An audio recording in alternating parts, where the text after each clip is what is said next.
오늘은 갈라디아서 3장 15절부터 29절을 통해 율법과 약속이라는 제목으로 함께 말씀을 나눠보도록 하겠습니다.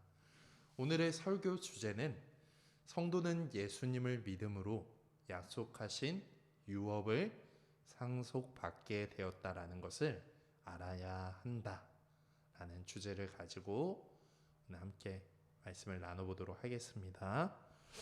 바울은 사람이 자신의 구원을 위해 무언가를 해야 한다는 주장을 반박하며 구원이 어떠한 인간의 공로와 상관없이 십자가에 달리신 예수 그리스도를 믿는 믿음으로만 받는 하나님의 값없는 선물이라는 것을 예를 들어 오늘 설명합니다. 그렇다면 율법의 역할은 무엇인지 의문이 드는 거예요. 믿음으로 값없이 구원을 선물로 받는다면 하나님께서 오래전에 모세를 통해 이스라엘 백성들에게 준 율법은 무엇이지? 왜 우리가 그토록 오랜 시간 율법을 듣고 배우고 율법을 지키며 살아왔는지 이런 의문이 들기 마련인 거예요. 그래서 바울은 율법의 역할에 대하여 설명해주고 또 사람들이 율법에 대하여 가질 오해들을 풀어주며 설명을 해주는 본문이 바로 오늘 본문입니다. 15절부터 18절까지 바울은 하나님께서 미리 정하신 약속을 율법이 폐기하거나 헛되게 하지 못한다라고 말합니다. 자, 15절부터 18절까지 보면은 하나님의 구원 계획을 이해하지 못하는 사람들은 율법의 행위를 통해 율법을 지키는 행위를 통해 의롭다함을 받으려고 합니다. 바울은 사람의 약속도 정한 후에는 함부로 바꿀 수 없다라고 말합니다. 하나님은 예수 그리스도를 통한 구원의 약속을 율법보다 먼저 주셨죠. 아브라함에게 이 하나님의 약속을 주셨을 때는 이미 율법이 주어지기 한참 전의 일인 거죠.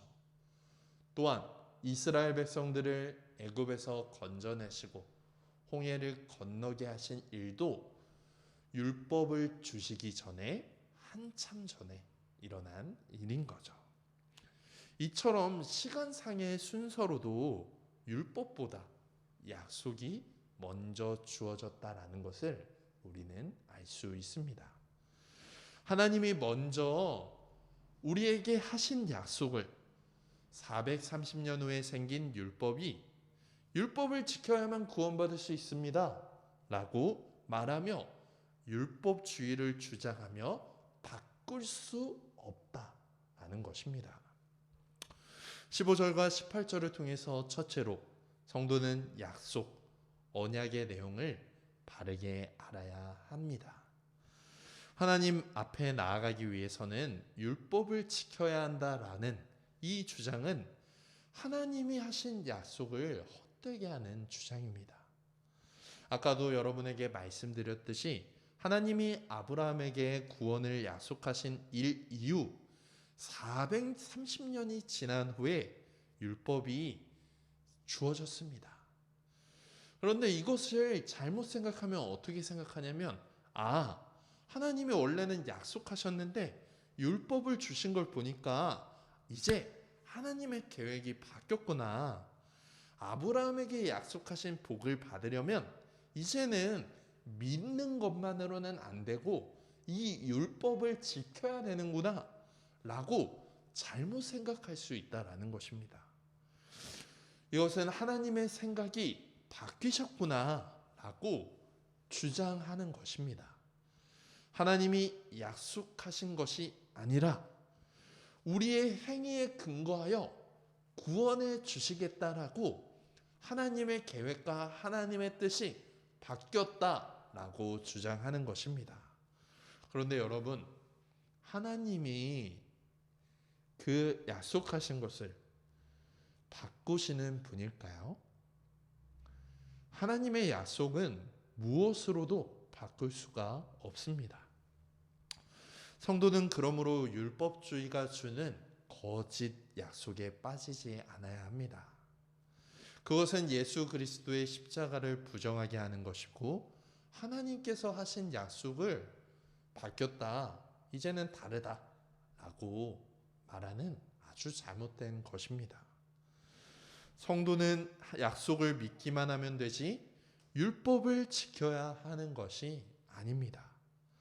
성도는 오직 예수 그리스도를 믿는 믿음으로 구원에 이를 수 있다는 하나님의 약속을 굳게 믿어야 하는 것입니다. 이 하나님의 약속은 변하지 않으며 반드시 성취됩니다. 우리는 하나님의 약속을 따라 하나님이 우리를 위하여 보내신 예수 그리스도를 믿음으로 말미암아 구원받았습니다. 우리가 어떠한 능력이나 공로와 열심이나 우리의 모습과 능력으로 구원받은 것이 절대로 아니라는 것을 우리 자신만 보더라도 여러분은 아실 것입니다. 그러므로 성도는 이런 오해에 빠지지 않도록 성경 전체에 나타난 하나님의 구원 계획이 무엇이며 또 하나님은 어떠한 약속을 해주셨고 어떻게 성취하셨는지를 묵상하고 더 알아가야 합니다. 갈라디아서를 넘어서 이제 성경 한 권 한 권들을 설교를 통해 말씀 연구를 통해서 배워가고 더 알아가는 여러분이 되시기를 바라겠습니다. 19절에서 25절에 바울은 율법의 올바른 역할을 우리에게 설명해 줍니다.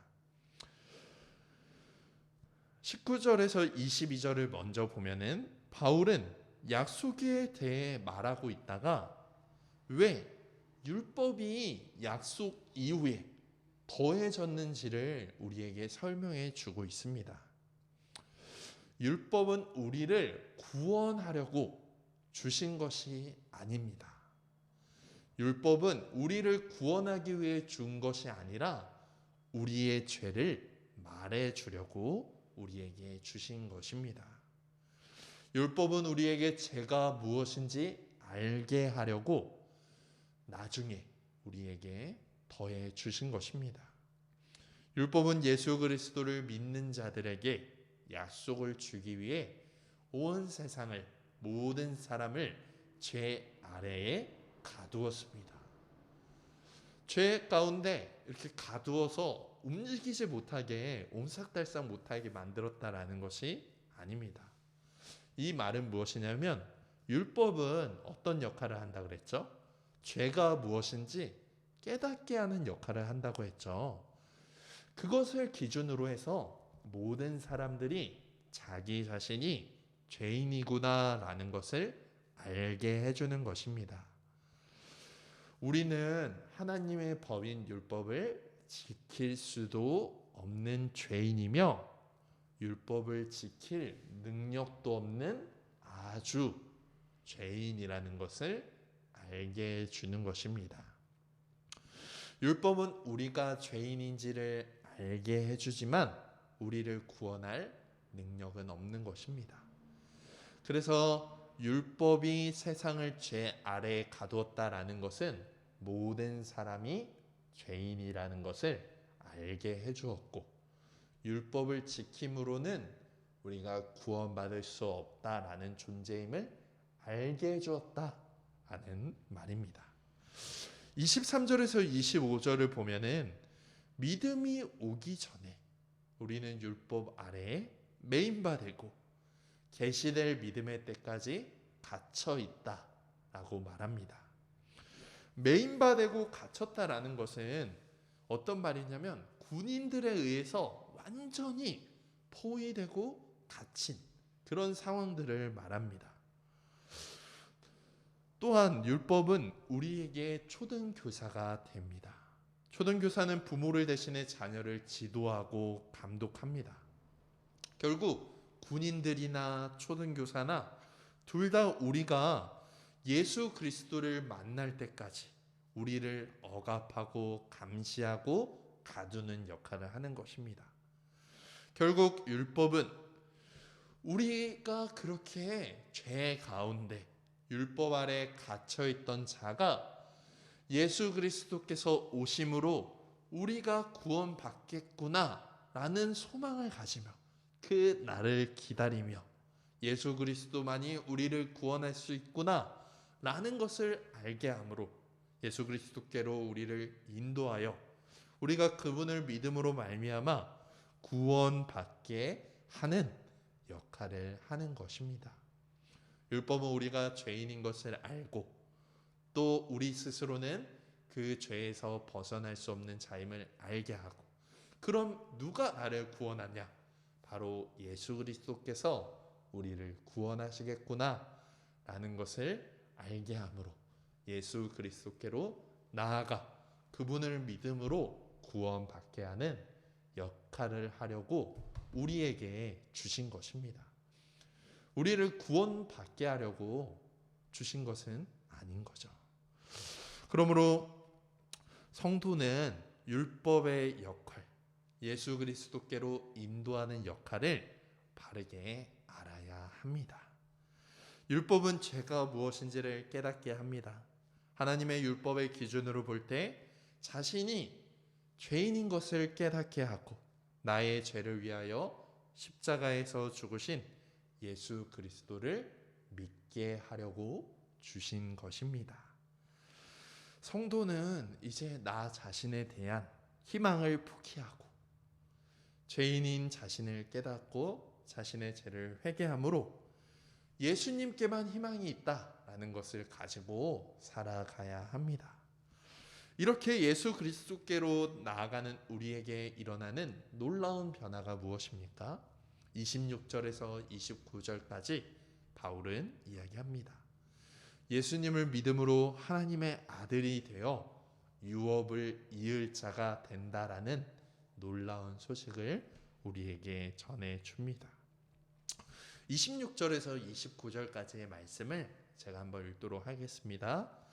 너희가 다 믿음으로 말미암아 그리스도 예수 안에서 하나님의 아들이 되었으니 누구든지 그리스도와 합하기 위하여 세례를 받은 자는 그리스도로 옷 입었느니라. 너희는 유대인이나 헬라인이나 종이나 자유인이나 남자나 여자나 다 그리스도 예수 안에서 하나이니라. 너희가 그리스도의 것이면 곧 아브라함의 자손이요 약속대로 유업을 이을 자니라. 아멘. 성도는 믿음으로 말미암아 예수 그리스도 안에서 하나님의 아들이 됩니다. 믿음은 그리스도와 연합, 합하는 것이며 그리스도로 옷 입는 것이기 때문입니다. 인종, 성별, 신분과 상관없이 다 예수 그리스도 안에서 우리는 하나가 됩니다. 그리고 예수 그리스도 안에서 그분이 주시는 유업을 얻게 하십니다.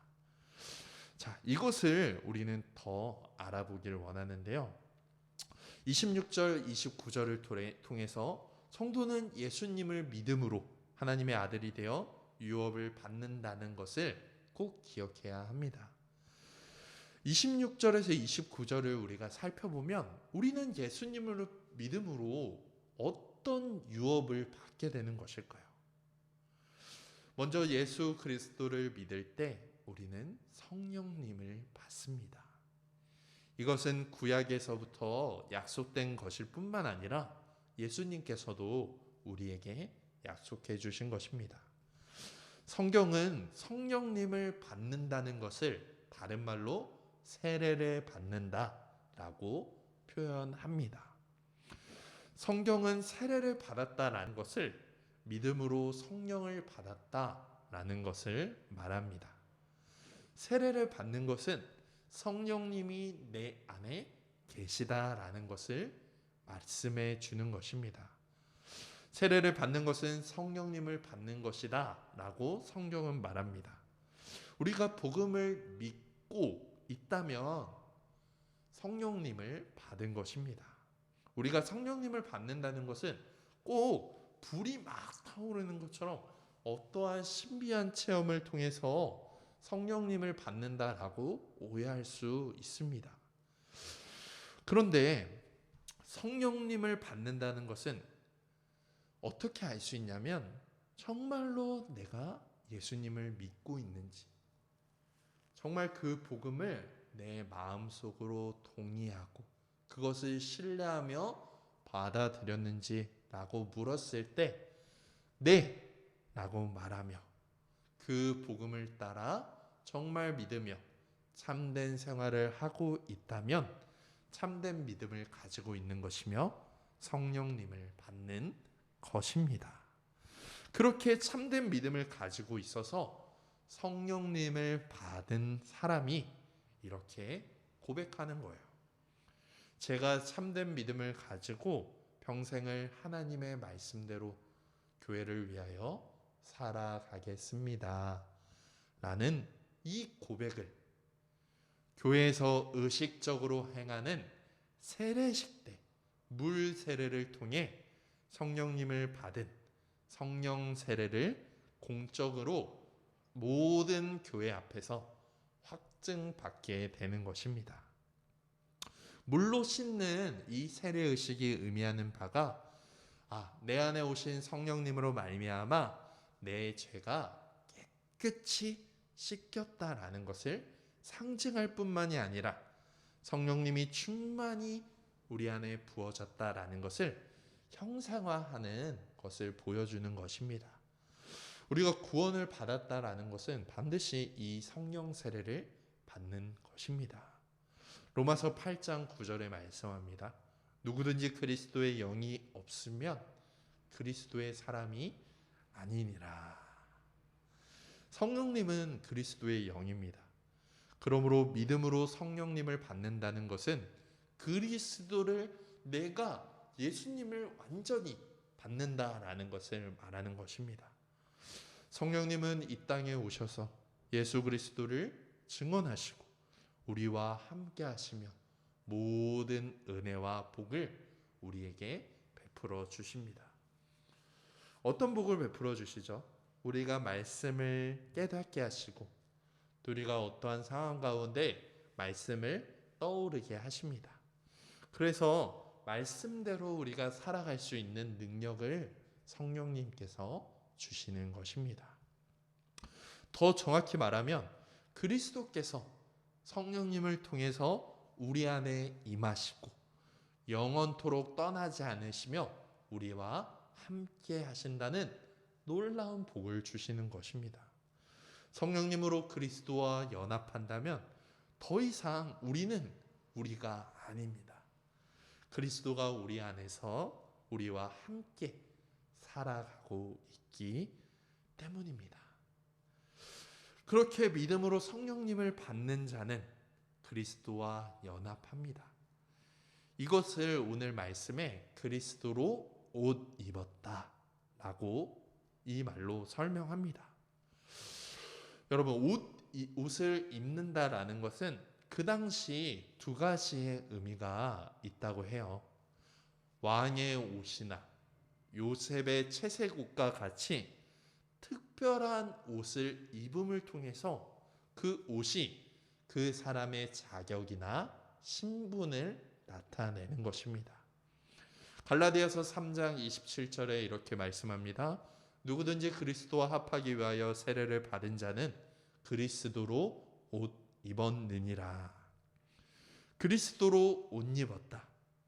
예수님으로 옷을 입었다.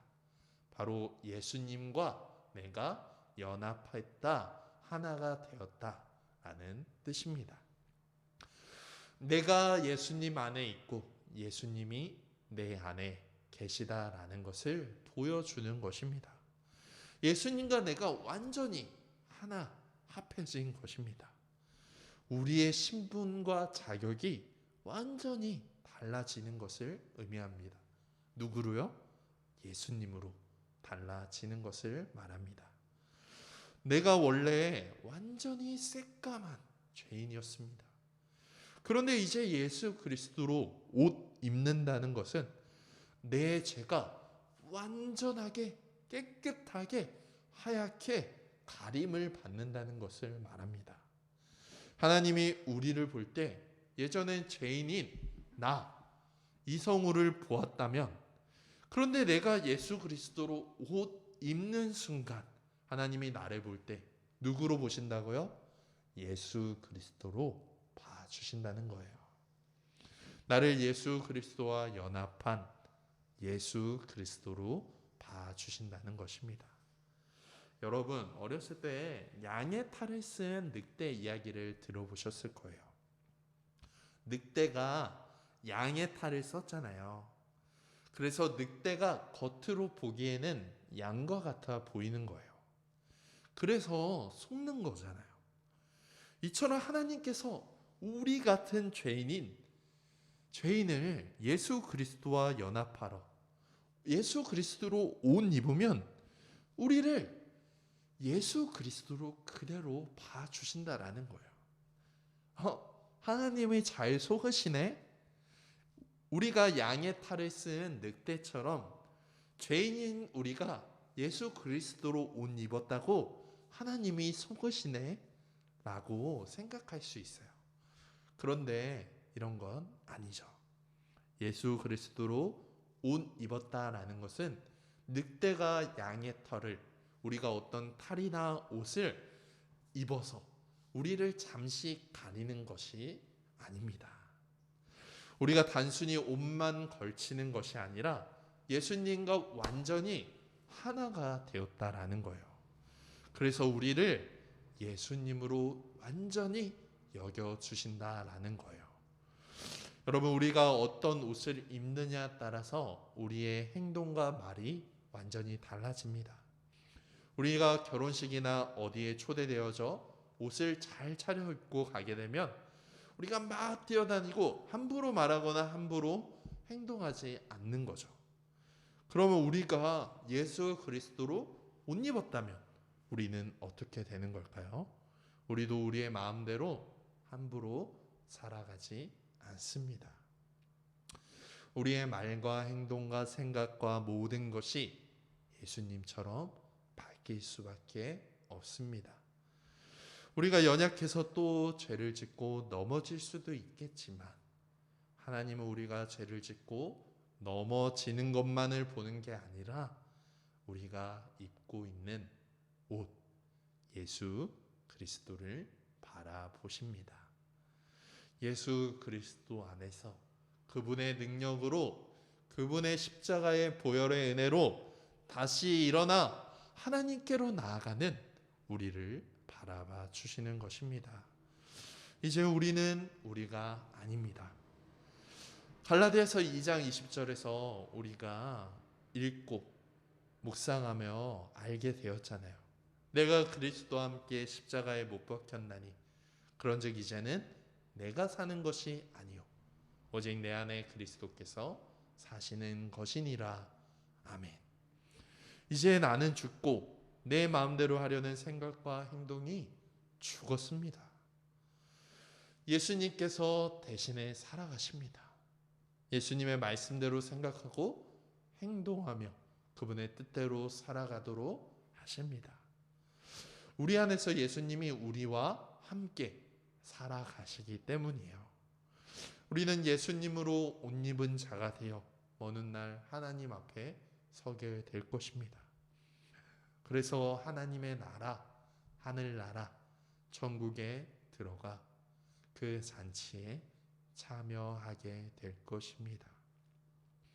그런데 나중에 이 천국 잔치에서 쫓겨나는 자가 있다라는 거예요.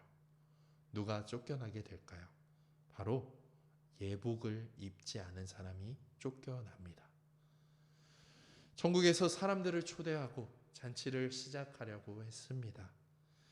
잔치에 들어올 때 예복을 입고 들어가야 했었는데 입고 오지 않아서 쫓겨나는 사람들이 생겨났습니다. 천국 잔치에 들어갈 때 입는 옷이 있습니다. 그 옷은 무엇일까요? 바로 예수 그리스도로 옷 입어야 하는 것입니다. 그리스도로 옷 입어야만 천국에 들어갈 수 있습니다.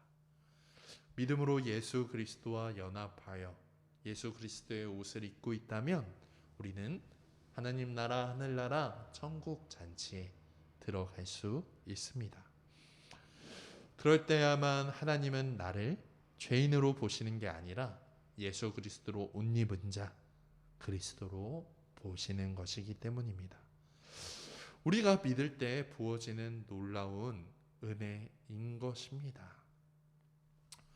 이처럼 그리스도와의 연합은 우리가 믿을 때 얼마나 큰 은혜를 누리며 복된 삶을 사는지를 설명해 줍니다. 우리가 제사함을 받고 의롭다함을 얻는 것, 또 날마다 그리스도처럼 닮아가고 성숙해져 가는 것, 주님의 몸된 교회로 하나가 되어 서로 사랑하며 천국의 복을 함께 나누며 누리는 것, 그리스도처럼 부활하여 영원한 삶을 살아가는 것이라는 이 소망, 이 모든 것이 율법의 행위로는 절대 주어지지 않는다라는 것입니다.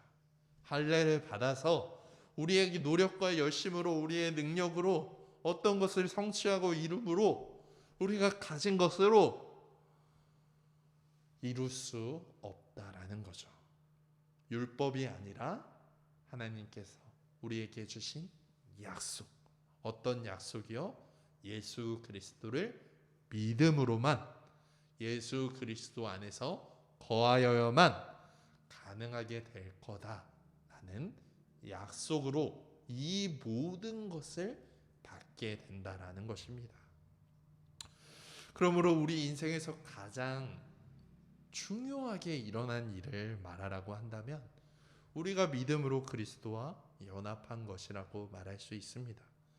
믿음으로 성령님을 받아 그리스도와 합하여 그분의 모든 것을 받아 그분으로 살아가는 것이야말로 우리의 인생의 대반전, 대전환점이라고 할 수 있습니다. 죄 가운데 살며 죄인인지도 모르고 하나님을 대적하며 사탄을 따르고 이 세상의 정욕대로 자기 자신의 정욕대로 살던 이전의 옛사람은 예수 그리스도의 십자가 안에서 다 죽었습니다.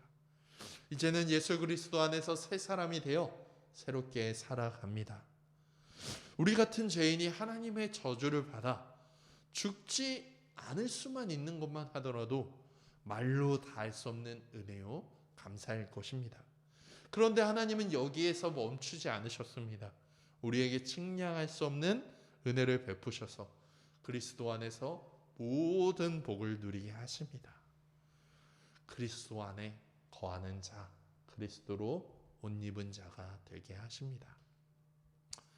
그리스도와의 연합, 그리스도로 옷 입었다. 예수님으로 옷 입었다. 예수님과 합해졌다. 이것을 기억해야 합니다.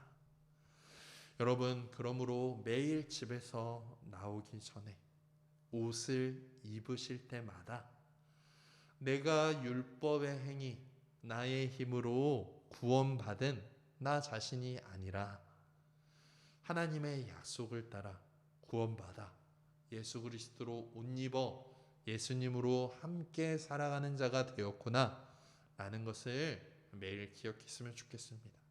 우리가 매일 옷을 입잖아요. 그렇기 때문에 아는 거죠. 옷에 팔을 넣을 때마다 바지에 다리를 넣을 때마다 제가 그리스도로 옷 입었습니다. 하나님께서 해주신 약속을 따라 구원받았습니다. 그리스도와 함께 살아가는 자가 되었습니다. 이제 더 이상 율법의 행위, 나의 힘, 내 능력 의지하는 것이 아니라 예수 그리스도로 옷 입고 예수님과 함께 살아가는 놀라운 은혜를 누리겠습니다. 라고 고백할 수 있는 여러분이 되시기를 간절히 소망하겠습니다. 기도하겠습니다.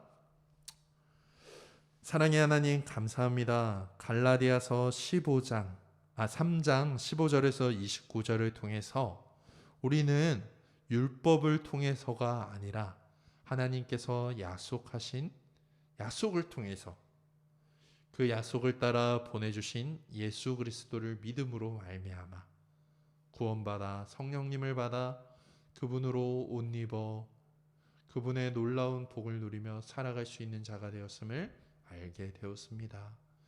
이것을 기억하며 날마다 옷을 입을 때마다 예수 그리스도로 옷 입었음을 기억하고 율법의 행위를 더 이상 의지하지 아니하고 예수 그리스도를 의지하여 그분을 따라 그분과 함께 살아가는 주님의 제자가 될 수 있도록 주님 인도하여 주시옵소서. 감사드리며 예수 그리스도의 이름으로 기도드렸습니다. 아멘.